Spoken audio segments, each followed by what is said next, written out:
ഹബീബായ റസൂലുള്ളാഹി സ്വല്ലല്ലാഹു അലൈഹി വസല്ലമ തങ്ങൾ പറയുകയാണ്, ഇന്നല്ലാഹ നളീഫുൻ യുഹിബ്ബുൻ നളാഫ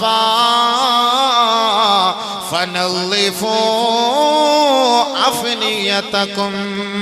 അല്ലാഹു വൃത്തിയുള്ളവനാണ്, അവൻ ശുദ്ധിയുള്ളവനാ, അവൻ വൃത്തിയെ ഇഷ്ടപ്പെടുന്നു, അവൻ ശുചിത്വത്തെ ഇഷ്ടപ്പെടുന്നു. ആദരവായ റസൂലുള്ളാഹി സ്വല്ലല്ലാഹു അലൈഹി വസല്ലമ തങ്ങൾ പറയുന്നു, ഫനളിഫു അഫ്നിയതകും. നിങ്ങളുടെ മുറ്റവും മിറ്റവും പരിസരവും വീടും പരിസരവും നിങ്ങൾ വൃത്തിയാക്കണേ, വൃത്തിയാക്കണേ. ആരാ പഠിപ്പിച്ചത്? ആരാ പഠിപ്പിച്ചത്? നബിയുനാ റസൂലുള്ളാഹി സ്വല്ലല്ലാഹു അലൈഹി വസല്ലം. നബിയുനാ റസൂലുള്ളാഹി. അല്ലാഹുവിന്റെ റസൂൽ വീണ്ടും പറയുകയാണ്, ഇത്തഖുൽ ആനാൻ. രണ്ട് ശാപത്തിന്റെ സ്ഥലങ്ങളെ നിങ്ങൾ സൂക്ഷിക്കണേ, സൂക്ഷിക്കണേ. ഖാലൂ, സഹാബത്ത് ചോദിക്കുകയാണ്, വമൽ ആനാൻ യാ റസൂലല്ലാഹ്, ഏതാണ് ആ ശാപത്തിന്റെ സ്ഥലം നബിയേ, അറിയിച്ചു തരുമോ ഹബീബേ എന്ന് അല്ലാഹുവിന്റെ റസൂലിന്റെ സഹാബത്ത് ചോദിക്കുമ്പോ ഹബീബായ റസൂലുള്ളാഹി സ്വല്ലല്ലാഹു അലൈഹി വസല്ലമ തങ്ങൾ പറയുകയാണ്, അല്ലദീ യതഖല്ലാ ഫീ തരീഖിൻ നാസി ഔ ഫീ ളില്ലിഹിം. ജനങ്ങളെ സഞ്ചരിക്കുന്ന വഴിയോരങ്ങളിൽ മാലിന്യങ്ങൾ കൊണ്ട് തള്ളരുതേ. ജനങ്ങൾ സഞ്ചരിക്കുന്ന വഴിയോരങ്ങളിൽ കാഷ്ടിക്കല്ലേ, മൂത്രിക്കല്ലേ. ജനങ്ങൾ വിശ്രമിക്കുന്ന തണൽ മരത്തിന്റെ ചുവട്ടിലോ വെയിറ്റിംഗ് ഷെഡിലോ കോർപ്പറേഷന്റെ പരിസരത്തോ ബസ് സ്റ്റാൻഡിന്റെ പരിസരത്തോ ജനങ്ങൾ വിശ്രമിക്കുന്ന സ്ഥലങ്ങളിലോ കാഷ്ടിക്കരുത്, മൂത്രിക്കരുത്. നിങ്ങൾ അവിടെ മാലിന്യമുണ്ടാക്കരുത്. ഈ രണ്ട് സ്ഥലങ്ങൾ നിങ്ങളെ ശപിക്കുമെന്ന് ഹബീബുനാ റസൂലുള്ളാഹി സ്വല്ലല്ലാഹു അലൈഹി വസല്ലം. ഇത് ആര് പഠിപ്പിച്ച? കോർപ്പറേഷൻകാർ പഠിപ്പിച്ച? കോർപ്പറേഷൻകാർ പഠിപ്പിച്ച? മുനിസിപ്പാലിറ്റിക്കാർ പഠിപ്പിച്ചതാ? കോഴി അറുത്തിട്ട് കോഴിയുടെ അവശിഷ്ടങ്ങൾ ആട്ടോറിക്ഷയിൽ കൊണ്ട് റോഡിന്റെ സൈഡിൽ തള്ളിയിട്ട് പോകുന്നവരെ ബിസ്മി ഹലാൽ ചിക്കൻ, സലാമത്ത് ഹലാൽ ചിക്കൻ, മക്ക ഹലാൽ ചിക്കൻ, മദീന ഹലാൽ ചിക്കൻ എന്ന് പറഞ്ഞിട്ട് അവശിഷ്ടങ്ങൾ കൊണ്ടുപോയി തള്ളുന്നവരെ ഫഅലൈഹി ലഅനത്തുല്ലാഹ് വൽ മലായികതി വന്നാസി അജ്മഈൻ. മാലിന്യങ്ങൾ പടർത്തുന്നവർ, മാലിന്യങ്ങൾ വലിച്ചു കോട്ടുന്നവർ, പരിസരങ്ങൾ വൃത്തിയാക്കാത്തവരുടെ മേൽ അല്ലാഹുവിന്റെ ശാപമാണ്, മാലാഖമാരുടെ ശാപമാണെന്ന് നബിയുനാ റസൂലുള്ളാഹി സ്വല്ലല്ലാഹു അലൈഹി വസല്ലം. ആര് പഠിപ്പിച്ച? ഇന്ന് രോഗം പടരാനുള്ള കാരണം മാലിന്യം, മാലിന്യം, മാലിന്യം. അതുകൊണ്ട് നബി തങ്ങൾ അന്നേ പറഞ്ഞു നിങ്ങൾ വൃത്തിയാക്കണം, പരിസരമൊക്കെ വൃത്തിയാക്കണം, പരിസരമൊക്കെ വൃത്തിയാക്കണം. ജനങ്ങൾ വിശ്രമിക്കുന്ന നടക്കുന്ന സ്ഥലങ്ങളിലൊന്നും പോരുന്നതിന് പാത്താൻ നിൽക്കരുത്, മൂത്രമൊഴിക്കാൻ നിൽക്കരുത്, കാഷ്ടിക്കാൻ നിൽക്കരുത്, കാർക്കിച്ച് തുപ്പരുത്. റോഡിൽ ആരെങ്കിലും കാർക്കിച്ച്, ഇപ്പൊ റമളാൻ മാസം അല്ലേ, ഇഷ്ടം പോലെ കൊട്ടക്കണക്കിന് കിട്ടും. എവിടെയെങ്കിലുമൊക്കെ ബസ് ഇരുന്നുണ്ടോ പ്ലുക്കെന്നും പറഞ്ഞ് താഴോട്ട് ആരുടെയെങ്കിലും മണ്ടലോട്ട് തലയിട്ട് വീണ് കഴിഞ്ഞാൽ അവൻ കുളിക്കാൻ അത് മതി. മനുഷ്യന്മാർ ഇതെല്ലാം ഇങ്ങനെ പിടിച്ചു വെച്ച് ഈ നമ്മുടെ ശരീരത്തിന് ഒരു ആരോഗ്യത്തിനാണ് ഈ ഉമിനീര് തുപ്പല്, അതെല്ലാം കൂടെ ഇങ്ങനെ പിടിച്ചു വെച്ച് നമ്മൾ എന്തിനപ്പോ ഈ തുപ്പാൻ പോടുന്നത്? അതിങ്ങനെ വിഴുങ്ങാൻ അള്ളാഹു നമുക്ക് തന്നെ. ഇനിയിപ്പോ എല്ലാം കൂടെ ഒരു 1/2 ലിറ്റർ ആക്കിയിട്ട് ഒരൊറ്റ വിഴുങ്ങ, അങ്ങനല്ല ഇതിന്റെ അർത്ഥം. നമുക്ക് കിട്ടുന്നത് ഊർന്ന് വരുന്നത് നമ്മളതങ്ങോട്ട് വിഴുങ്ങലല്ല, അത് നമ്മുടെ ശരീരത്തിന്റെ ആവശ്യത്തിന് അള്ളാഹ് തന്നിരിക്കുകയാണ്. അത് മൊത്തം ഇങ്ങനെ തുപ്പി കളയുന്ന കാരണം നാട്ടുകാരെ മുഴുവൻ ഇടങ്ങാറാക്കാൻ. മറ്റുള്ളവർ പറയില്ലേ, ഓ നോമ്പും വന്ന് ഇനി പരിസരമൊക്കെ വൃത്തികേടായി ആകെ ഇടങ്ങാറ്. പള്ളിയിൽ കിടക്കുന്ന ചെരുപ്പിൽ പള്ളിക്കകത്തുനിന്ന് ഇങ്ങനെ തുപ്പുക, നല്ല റാഹത്തായിട്ടിട്ട് പോയ ചെരുപ്പ്, അവസാനം ഇയാൾ വന്ന് ചെരുപ്പിടുമ്പോൾ മാർബിളി തെന്നിയതുപോലെ ക്ലൂന്നും പറഞ്ഞ് തെന്നി അങ്ങോട്ട് പോകും. കാരണം എന്താ? നല്ല സാധനം അതിനകത്ത് കിടക്കാൻ കഷ്ടം. മനുഷ്യന്മാർ എന്തിനപ്പം ഇങ്ങനെ തുപ്പുന്നത്?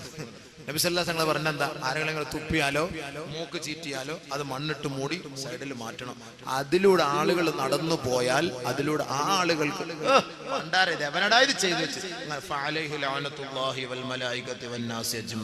അള്ളാന്റെ ശാപം നമുക്ക് കിട്ടും. പടച്ചവൻ കാത്തിരക്ഷിക്കട്ടെ. സൂക്ഷിക്കണം, സൂക്ഷിക്കണം, സൂക്ഷിക്കണം. പരിശുദ്ധ പ്രവാചകൻ പഠിപ്പിച്ചേരിയ എത്ര നല്ല മഹത്തായ വഴി. അപ്പൊ ഞാൻ പറഞ്ഞു വന്ന അലി റളിയല്ലാഹു റളിയല്ലാഹു തആല അൻഹുവിന്റെ വാക്ക്. അപ്പൊ എങ്ങോട്ട് പോയാ അത് ശുചിത്വം, നമ്മുടെ വിഷയവുമായി ബന്ധപ്പെട്ട തന്നെ, നമ്മുടെ വിഷയവുമായി ബന്ധപ്പെട്ട തന്നെ. ഈ രോഗത്തിന് പരിഹാരം എന്താണ്? വൃത്തിയാണ്. വൃത്തിയാണ്. ഈ വൃത്തി എന്ന് പറയുമ്പോൾ പരിസരം മാത്രം വൃത്തിയാക്കിയാ പോരാ, ശാരീരികമായ വൃത്തി കൂടെ നമുക്ക് വേണേ. എല്ലാവരും താടി പഠിച്ച് വൃത്തിയാക്കി ശുദ്ധിയാക്കും. കക്ഷത്തിന്റെ മുടിയെടുക്കൂല, മുഖം മുറിക്കൂല, അവന്റെ ഗുഹ്യഭാഗത്തെ മുടി അവൻ നീക്കം ചെയ്യൂല. അതിങ്ങനെ ഈ പറയുന്ന പോലെ പുതിയ ബസ് സ്റ്റാൻഡിൽ കാട് പിടിച്ച് കയറി കിടക്കുന്ന പോലെ ഒരുമാതിരി ഇങ്ങനെ കാട് പിടിച്ചടക്കാം. അത് മനുഷ്യന്മാർ ശ്രദ്ധിക്കാത്ത എന്തേ? 40 ദിവസത്തിനുള്ളിൽ അത് വൃത്തിയാക്കാത്തവന്റെ നിസ്കാരത്തിന് കമാലിയത്ത് ഉണ്ടാവൂല, പൂർത്തീകരണം ഉണ്ടാവൂല. 40 days, 40 ദിവസമാണ് ടൈം അള്ളാഹുവിന്റെ റസൂൽ തന്നിരിക്കുന്നത്. അപ്പൊ ആ 40 ദിവസത്തിനുള്ളിൽ ഇതാകുമ്പോ ബാത്റൂമിൽ കൊണ്ടുവച്ചിരിക്കുക, കണ്ണാടിയും വെച്ചിട്ടുണ്ട്, 2-3 ബ്ലേഡും വെച്ചിട്ടുണ്ട്. ഇങ്ങനെ തോണ്ടിയിരിക്കലല്ലേ, അത് പ്രശ്നമില്ല. തോണ്ടുമ്പോ ഇവിടെ ഉണ്ട് ഒരു കൊട്ട, ഇവിടെ ഉണ്ട് ഇങ്ങനെ. അത് ആരെന്തേ തോണ്ടാത്ത? ആ കൈ ഇങ്ങോട്ടൊന്നും വെച്ചൂടെ? അതെന്തേ? ഇതായിട്ട് ഇങ്ങനെ പോലെ നഖം വെട്ടൂല, അതിനകത്ത് അഴുക്കിരിക്കുന്നു. ഇതൊക്കെ ഞങ്ങൾ കുത്തിക്കളയാൻ പറഞ്ഞിട്ടുണ്ട്. അതൊക്കെ നിങ്ങൾ വെട്ടണം. ഇതൊക്കെ 10 ഫിത്രത്ത് ഇബ്രാഹിം നബി അലൈഹി സ്വലാത്തു വസ്സലാമിന്റെ ഫിത്രത്തിലുള്ളതാണ്. ഇനി അതൊക്കെ അങ്ങോട്ടും ഇങ്ങോട്ട് പോകുന്നില്ല, സമയമില്ല, എല്ലാം കൂടെ ഇടയ്ക്കിടയ്ക്ക് ഇങ്ങനെ കയറി വരികയാണ്. അപ്പൊ അതുകൊണ്ട് നമ്മുടെ ഗുഹ്യ ഭാഗത്തെ രോമങ്ങൾ നമ്മൾ നീക്കം ചെയ്യണം. 40 ദിവസത്തിനുള്ളിൽ അതെല്ലാം നീക്കം ചെയ്ത് ക്ലിയർ ആക്കിയെങ്കിൽ മാത്രമേ ആ നമസ്കാരത്തിന്റെ പൂർത്തീകരണം ഉണ്ടാവുള്ളൂ. അതൊക്കെ ശാരീരിക ശുദ്ധിയാണ്. പല്ല് തേക്കുന്ന സംസ്കാരം ആരാണ് പഠിപ്പിച്ചത്? ഹബീബായ റസൂലുള്ളാഹി സ്വല്ലല്ലാഹു അലൈഹി വസല്ലമ തങ്ങൾ പറയുകയാണ്, ഇദാ ഖുംത ബില്ലൈലി ഫസ്തക്, രാത്രി നീ ഉറക്കിൽ നിന്ന് എഴുന്നേറ്റാൽ പല്ല് തേക്കണേ, പല്ല് തേക്കണേ, പല്ല് തേക്കണേ എന്ന് പഠിപ്പിച്ച സംസ്കാരം നബിയുനാ റസൂലുള്ളാഹി സ്വല്ലല്ലാഹു അലൈഹി വസല്ലമ തങ്ങളുടെ സംസ്കാരമാണ്. അള്ളാഹുവിന്റെ റസൂലിന്റെ സംസ്കാരമാണ് പല്ല് തേക്കാൻ പഠിപ്പിച്ച സംസ്കാരം. പല്ല് തേക്കാതെ ഗൾഫിലൊക്കെ ഉണ്ട്, പല്ല് തേക്കൂല. അൽക്കെന്ന് പറഞ്ഞ സാധനം ചുയിങ്കം വാരിട്ടിട്ട് ഇങ്ങനെ രാവിലെ ഓഫീസിൽ പോകുന്നു. പല്ല് തേക്കാൻ വലിയ മടിയാണ്. ഇങ്ങനെ അത് തെറ്റാ. ആളുകളുടെ മുന്നിൽ വെച്ചിട്ട് പല്ല് കുത്തുക. ഹോട്ടലിലൊക്കെ പോയി തിന്നിട്ട് വില്ലും വെച്ചാണ് എന്താ വിഷയം, ഇയാളെ കുത്തിക്കൊണ്ടിരിക്കുക. വൃത്തികെട്ട മനുഷ്യന്മാർ ബസ്സിൽ കയറുമ്പോ കുത്തിക്കൊണ്ടിരിക്കുക. ഇതെന്താ ഇത്? വൃത്തികേടാണ് നിങ്ങൾ കാണിക്കുന്നത്. ആളുകളുടെ മുന്നിലല്ല, അതിനൊക്കെ ഒരു സമയമുണ്ട്. ആ സമയത്ത് പല്ല് കുത്തിക്കളണം, അഴുക്കുകൾ കുത്തിക്കളണം. അതിന്റെ വിധങ്ങൾ പറഞ്ഞു, പല്ലുകളുടെ ഇടയിലുള്ള അഴുക്കുകൾ നിങ്ങൾ കുത്തിക്കളഞ്ഞ് ശുദ്ധിയാക്കണേ നബിയുനാ റസൂലുള്ളാഹി. പക്ഷെ അത് നാട്ടുകാരുടെ മുന്നിൽ കൊണ്ട് കുത്തലല്ല വേണ്ടത്. ചില ആളുടെ ഹോട്ടലിൽ കയറിയിട്ട് ഭക്ഷണം കഴിച്ചിട്ട് കൈയടുവാ, നാട്ടുകാരിരുന്ന് ഭക്ഷണം കഴിക്കുന്നില്ലേ മനുഷ്യ? നിനക്ക് ഊരവില്ലേ? നിനക്ക് ഊരവില്ലേ? നീ കഴിച്ചിട്ട് സംസ്കാരമില്ലേ? സംസ്കാരം പഠിപ്പിക്കുന്ന മതം ഇസ്ലാം. സംസ്കാരം പഠിപ്പിക്കുന്ന മതം ഇസ്ലാം. ബാക്കിയുള്ളവരൊക്കെ ഭക്ഷണം കഴിക്കുമ്പോ നീ തൊള്ള തുറന്നിട്ട് എന്ന് വെച്ച് കഴിഞ്ഞാൽ അവർക്ക് ഭക്ഷണം കഴിക്കാൻ പറ്റൂല. നമ്മളത് ശ്രദ്ധിക്കണം, സൂക്ഷിക്കണം. ചില ഹോട്ടലിൽ എഴുതി വെച്ചിട്ടുണ്ട്, ശബ്ദം വിട്ടുകൊണ്ട് നിങ്ങളുടെ തൊള്ളയിൽ കൈയിട്ട് പല്ല് വായി കഴുകരുത്, നിങ്ങൾ കാർക്കിച്ച് തുപ്പരുത് എന്ന് എഴുതി വെച്ചിട്ടുണ്ട് വാഷ് ബേസിന്റെ അടുത്ത്. അതേപോലെ ചില പള്ളികളുടെ ഹൗദിൽ വന്നിട്ട് ഇങ്ങനെ എന്നിട്ട് അതിനകത്ത് കൈയിട്ട് കഴുകുക. ഒതുകൊടുക്കുന്നിടത്ത് അവിടെ എഴുതി വെച്ചിട്ടുണ്ട്, തൊള്ളയിൽ വായിൽ കൈയിട്ടിട്ട് ഹൗദിൽ കൈയിട്ട് കഴുകാൻ പാടില്ല.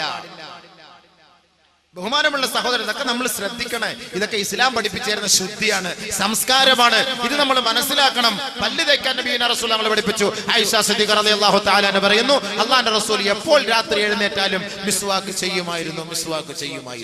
ആയിഷ റളിയല്ലാഹു തആല അൻഹ. ഇന്നല്ലാഹ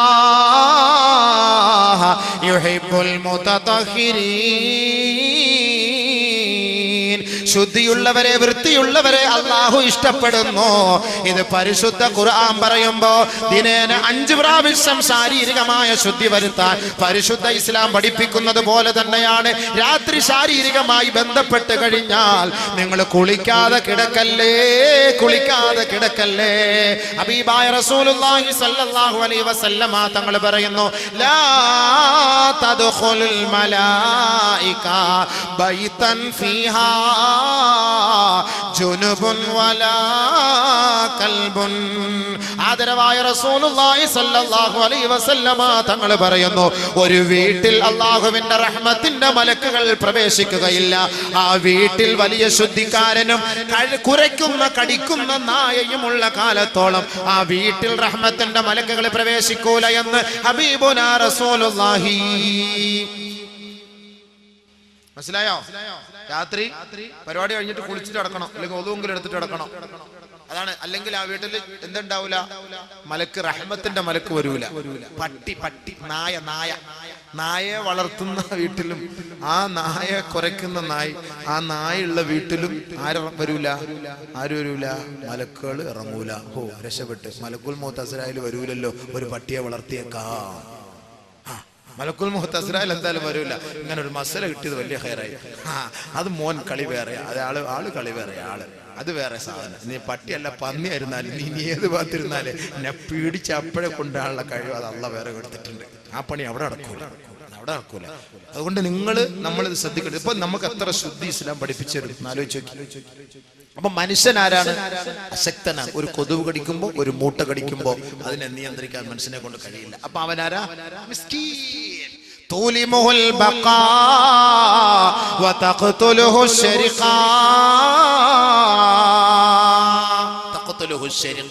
സൂര്യന്റെ ചൂടിൽ മനുഷ്യൻ വേർത്ത് ബനിയൻ മാറ്റിയില്ലെങ്കിൽ, ഡ്രസ്സ് മാറ്റിയില്ലെങ്കിൽ, 2 ദിവസം കുളിച്ചില്ലെങ്കിൽ കശത്തുനിന്ന് അവിടുന്ന് വരുന്ന നാറ്റം, എന്താ സ്മെല്ല്! എത്ര വലിയ സുന്ദരി എന്ന് പറഞ്ഞാലും ഈ സാധനം അങ്ങോട്ട് അടിച്ചു വീശിയാൽ എന്റെ പൊന്നെ മിസ്രിലെ പെണ്ണാന്ന് പറഞ്ഞാൽ ദേവി ഇത് തൊള്ള ഉറക്കല്ലേ, അള്ളാഹുവാണ് സത്യം, ഞാൻ എത്ര വേണേലും പൈസ കിട്ടുതരാം, കാണിക്കുകയും ചെയ്യും, ഈ തൊള്ള ഉറക്കല്ലേ എന്ന് പറയും.